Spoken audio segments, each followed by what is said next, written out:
We're really saying today that we're in search of the real Jesus. How can we know anything about this figure from history? Someone once said, if you take Christ out of Christian, you're only left with 3 letters, I-A-N, and Ian can't help you. Now, that's such a cheesy joke, I won't start my talk with it. Sorry, that was a joke. But thank you. But Christianity is about the figure of Christ. It's in the name, but it's also the center of history. Who was this figure who split history in two? Who was this man who a third of the world's population claim to follow? And there are all sorts of different interpretations, aren't there, about Jesus Christ? Different kind of ideas people have. You have gentle Jesus, meek and mild, who holds a sheep in one hand and a baby in the other, and is dressed in white with a big blue sash. There's religious Jesus, who's much more austere. He has a golden plate behind his head, and he figures in a lot of stained glass windows. You've got moral Jesus, Jesus who is there to tell you how to live and to tell you off when you step out of line. You've got liberal Jesus, who doesn't care at all how you live, and you can do whatever you like and let it all hang out, and Jesus doesn't care one little bit. And then people talk about political Jesus, who just happens to support whichever political party you support. It's very convenient, that, isn't it? There's prophet Jesus, Jesus who was a prophet, but only a prophet, and certainly nothing more than a prophet. There's mythical Jesus, Jesus who actually didn't exist at all, just a figure that was created to form the basis for a new religious movement. You have people talk about super Jesus, Jesus who will give you whatever you want in life. You can just name it and claim it, and if it doesn't work, you just blame it, that kind of stuff. All these different interpretations of Jesus. Who is the real Jesus? That's the question. And actually, if you're going to discover about the historical Jesus, you're going to need to use some historical questions to do that kind of investigation. And actually, it's our assertion, we want to say right at the outset of this week, that we believe the best way to discover the real Jesus and the historical Jesus is in the text of the New Testament, in particular, the gospel accounts in the New Testament. Now, when I say that, I guess some people straight away will jump to asking questions like, well, how do we know it's reliable, etc. And what we really want to do today is ask those kind of questions. How do we know whether the texts of the New Testament, in particular the Gospels, are a reliable source to discover anything about the Jesus of history? There are, I have to say, a couple of mistakes people make often when they come to this subject. Some people, particularly fundamentalist Christians, they might say, well, the Bible just has to be reliable because it's the Bible. We don't question its authority, we don't question its reliability, we just assume it is. Which is rather circular, you might say. Sorry, can someone grab a glass of water? You might say that's a bit of a circular way of doing it. There's another way or mistake that people can make, and that is they say, well, the Bible, it must just be false because it's a religious text. We don't actually check whether it's reliable or not. We just assume. Thank you very much, Nathaniel. You're a star. We just assume that it's not, and we don't even look into it. And I want to say, look, it's a mistake just to assume it is. It's also a mistake just to assume it isn't. But it's better to ask the question, are there reasons for taking, particularly, the gospel accounts of Jesus' life to be reliable sources? We're not going to look at the whole Bible. There are reasons for trusting other parts of it, but we haven't got time to go into that. How do we know that it's reliable? Now, also, I want to say at the outset, we're not asking the question today, is the Bible God's inspired word? Christians have believed that. It's a conviction that I happen to have as well. But that's not the question you need to ask to start with. A much more introductory question is the Bible and are the Gospels historically reliable? Are they a good way of discovering anything about Jesus? And I guess there are two big objections you might have. Let's have a look at them. The first question is, how do we know that these books, these accounts of Jesus' life haven't been changed? How do we know that what we have today is what was actually written then? And secondly, how do we know that they weren't just made up? In other words, how do we know that what was written then is actually what happened then? And these weren't just fabricated stories made up for some other end or motive. So let's look at them. Let's take the first one. Firstly, how do we know that the Gospels haven't been changed? Did anyone, when they were a kid, ever play this game, Chinese Whispers? I think we've got a picture of it. I don't know why grown adults in some business in London are playing Chinese whispers, but that's another matter. But Chinese whispers, basically, you know how it works. I think the Americans call it telephone. You get in a big circle. The first person whispers something in their ear of the next person. It gets passed on around the circle. Around the circle, and when it gets to the end of the circle, it's obviously been changed, and it doesn't bear any recognition to what was originally said at the beginning of the circle. Now, a lot of people, when they think about the Gospels and the Bible, they think, well, basically that's the problem we've got with the Bible. We've had 2,000 years of Chinese whispers going on, as people have passed on this message through generations, through cultures, and through different languages. And so what we have today has clearly been changed from what was originally written. That's the question we might have. But actually, imagine if you played that game of Chinese whispers. The problem with Chinese whispers is that you whisper it once, don't you, into the ear of one person, and we don't have any opportunity to check whether you've heard it correctly. But actually, imagine if you played that game and not only whispering it, but you spoke it quite clearly, and not just to one person, but to a group of people, and they passed it on to a group of people and so on. And then at the end of the game, you went all the way back round and could listen to what each person said, right back to nearly right at the beginning of the circle. You would have a much better idea of making sure that there hadn't been any problems or any errors. Now, when it comes to the New Testament, when it comes to the Bible, we're not simply relying upon a translation of a translation from one language to another language, down through history. I knew I shouldn't have eaten that baguette just before we started. Half of it is resting in the back of my throat. But we're not relying upon one translation and one version through many years, but what we're always seeking to do is to go back to the earliest manuscripts, from the earliest copies available to us in the original language. And what we can do is we can check whether errors have come into play, and so forth. Now, when you're doing that kind of thing, there's two questions you'd really want to ask. Here are the questions. Firstly, what's the time gap between when a book was written and the earliest manuscripts available to us? We don't have any original copies of any book from antiquity, and we wouldn't expect to. But what's the time gap between when it was written and our earliest copy? And secondly, how many do we have? Are we putting all our, as it were, metaphorical eggs in one kind of manuscript basket, or have we got lots that we can check? Now let's just, sorry if you're not into history and you find this completely boring, but it's important. Let's have a look at another work from antiquity. Let's look at Josephus' Jewish War, a book written about the same time as much of the New Testament, written 60 to 70 AD. The oldest manuscript we've got is from the 5th century, and we've got 9 manuscripts of that particular work. But historians would take that to be okay. They would say, well, we're okay with that. It's a reliable manuscript. When it comes to the New Testament manuscripts, what do we have in comparison? Well, again, they're not one, but a number of manuscripts of different books, but they're written roughly between 50 and 90 AD. The oldest copy, surviving copy we have, is a fragment of John's Gospel. That's a picture of part of it there. You can see it in Manchester in the John Rylands Library, and that dates from around 125 AD. And we have 5,000 early Greek manuscripts of the New Testament, which you can see in comparison with other historical sources is quite impressive, isn't it? Which makes you ask the question, if we trust other historical sources and we don't say, well, they must have changed, well, if we've got even more going for the New Testament, why should we make that accusation? Let's just have another look at one more diagram.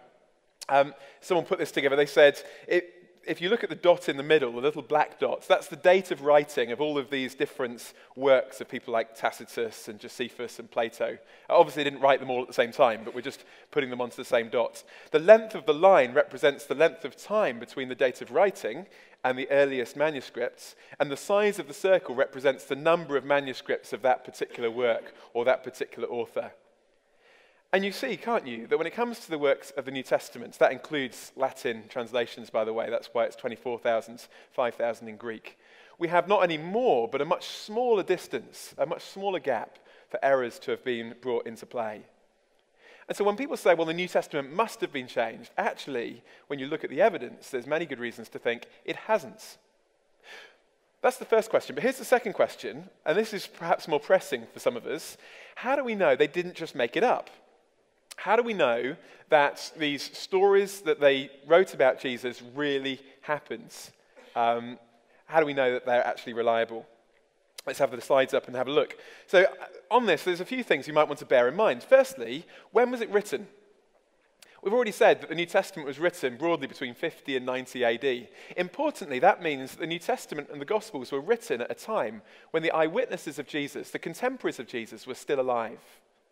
It's much harder, isn't it, to fabricate a story when the contemporaries and the eyewitnesses of that event are still alive. Much easier to do it 100 or 200 years later.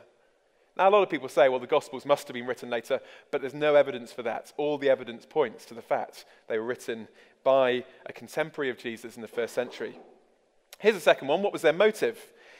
For 300 years after Jesus Christ living on earth, Christianity was a persecuted movement. It was only in the 4th century, under the supposed, perhaps, conversion of Constantine, the Roman emperor, that Christianity gained any kind of political power. Now, again, that's really important, because for 300 years, the followers of Jesus who wrote these things down faced opposition, persecution, and often death for claiming the kind of things they claimed about Jesus. And you've got to ask the question, why? What was their motive in the face of such cost to make up these stories if they were not in fact true? You know, I often, when I was a kid, used to make up stories to get myself out of trouble. I used to say things like, my sister did it, the dog ate it, it was on fire when I got here. You know, those kind of stories, okay? But never, ever in my life did I ever make up a story to get myself into trouble, because you don't do that kind of thing. But if the gospel writers were writing fabricated stories about things that didn't happen, then they were making up stories to precisely get themselves into trouble. What was their motive? Here's the third thing: a lack of alternative explanations. See, here's the thing. There's nothing from the first century that gives us an alternative explanation of who this Jesus really was. Which is surprising if, as people suggest, the gospel writers had just made this stuff up. If the gospel writers had made these stories up and they had spread quite rapidly, which we know they did, that fragment of John's gospel at the start of the 2nd century was found in Egypt, miles away from where it was written, why didn't anyone put the truth out there? Or at least an alternative explanation. I mean, imagine I decide to write a story, okay? I'm a little bit bored this week. And so Joshua, who's hosted our meeting today, imagine I write a story about Josh. And I say, now, some of you might know Josh. What do you study, Josh? Theology. Sorry? Theology. Okay, so some of you who are on theology, maybe you know Josh and you think he's a nice guy. But I decide to write a story about Josh. And I decide to get it serialized in the local... Do you have a student paper? Epigram, okay, the student paper. And I get it serialized in the next few editions of the student paper. And my theory is that Josh isn't just a student of theology here in Bristol, but he is in fact God incarnate, okay? And by the way, the food that you've all eaten today, that was actually provided from his packed lunch. He only brought in 1 baguette, but he's just been cutting it up all morning. And it's amazing, yeah? And he's been down near the suspension bridge, walking on the water down there of the Severn Estuary, and he doesn't get wet. And when Freshers flu was going around, he was just going around touching people on the foreheads, and they were being healed, okay? And I write all this stuff down, and I start getting it published. Now, don't ask me how I get it published. That's a little problem that we have to overcome. But imagine I did. Now, imagine if I did get that published. Some people might want to say, hang on a minute. We know Josh, and he's a nice guy, but he didn't do that kind of stuff, and he isn't God. And he certainly didn't provide the food. We bought it from Sainsbury's, okay? There would have been alternative explanations, and the chances of anyone believing my story would be very, very small. Now, bear in mind that the gospel writers wrote at a time when the eyewitnesses of Jesus were still alive. Not just the friends of Jesus, but the enemies as well. Why this lack of alternative explanations? Of course, we do have other documents about Jesus, often referred to as the Gnostic Gospels, but they weren't written in the first century. They were written sometime much later, 2nd, 3rd, 4th century, depending on which one you're looking at. But from the original time, no alternative explanations. Here's another thing you might want to think about. Does it fit with history? You can't necessarily verify every claim of the New Testament. We can't kind of look for external archaeological or manuscript evidence for everything the New Testament says. I mean, it would be kind of weird if you could dig up archaeological evidence for the virgin birth. I mean, you're not going to be able to do that. But wherever we can check the reliability, the historical reliability of the New Testament, again and again, it shows itself to be reliable. It fits with what we know from history. Even when people have said it doesn't fit, later investigation have often shown that it does. A few years ago, for instance, a lot of people said, well, John's gospel cannot be reliable because it talks about this pool called the Pool of Bethesda in chapter 5, and it talks about these 5 covered colonnades, and that doesn't fit with what we know the architectural style of buildings at that time would have been, etc., etc. Therefore, John clearly didn't know what he was on about. But no one says that today because if you look at the next picture, there is the Pool of Bethesda. They dug it up in Jerusalem, and it's got 5 covered colonnades just in the way that it was explained in John. That's just one example, but there are many times where people say, well, they didn't get the details right. And then, every time we found more information, it shows that they did get the details right down to the fine details in something like Luke, the author of the Gospel of Luke and the book of Acts. In lots of places where they could have got it wrong, they got it right. A guy called Richard Borkham wrote a book called Jesus and the Eyewitnesses. He was professor of New Testament up in St. Andrews, has done a lot of investigation into the names used in the New Testaments. He's saying, again, if you were going to fabricate a story, either at the time or even much later, one of the difficulties you'd have is how you would get the popularity of names to reflect exactly the popularity of names in that situation. Much easier if you're just writing about real stories because it would work. And again, he's shown in careful research that actually they get it right. And if you compare it to other things like the Gnostic Gospels, they quite clearly get it very wrong. So again and again, where the New Testament writers and the Gospel writers could have got it wrong, they get it right. Which makes you want to ask the question, if where we can check the New Testaments by other sources, it's always shown to be reliable, should we therefore assume that where we can't check it, it therefore mustn't be reliable? Or should perhaps we give it the benefit of the doubt and say, well, perhaps it might be reliable there as well? Here's one last thing to bear in mind. If not, then what? What do I mean by that? Well, if the New Testament writers did make up all this stuff about Jesus, if Jesus was just some ordinary guy like you or me, or, as some people claim, but noticeably no historians, that Jesus didn't even exist, if they're claiming that, then you have to ask the question, who was the source of this incredible teaching that is still part of our language today? Who was the figure that split history in two? Who was the figure that transformed the outlook and the worldview of strict monotheistic Jews to believe that a man had become God, or was God rather? And who was it who's changed history ever since? You see, it's very easy to say, I think it's rubbish. But actually, if we're going to say that, we need to think of what our alternative explanation might be. So I think there are lots of reasons, far more than we have time to go into today, to say firstly that the New Testament and the Gospels haven't changed, and secondly, that they are reliable records of what actually happened. But after saying all that, I guess some of you might be saying, okay, that's all very well and good, but actually I'm not particularly interested in history. And maybe you're a bit bored by what I've said. Let me try and give you an illustration about why I think this is important. I travel quite a bit with my work, and when I travel, I often travel by plane. And when I travel by plane, provided you're not going by cattle class on Ryanair, you sometimes, in kind of proper airlines like BA, get asked whether you'd like to sit by the window or the aisle. And if you ever get asked that question, for me, the answer is always to sit by the window, okay? I sit by the window every time. Now, why do I like sitting by aeroplane windows? I'll give you 2 reasons. Firstly, because you don't have to keep getting up when the incontinent person next to you wants to go to the toilet. And secondly, I love windows. Don't you?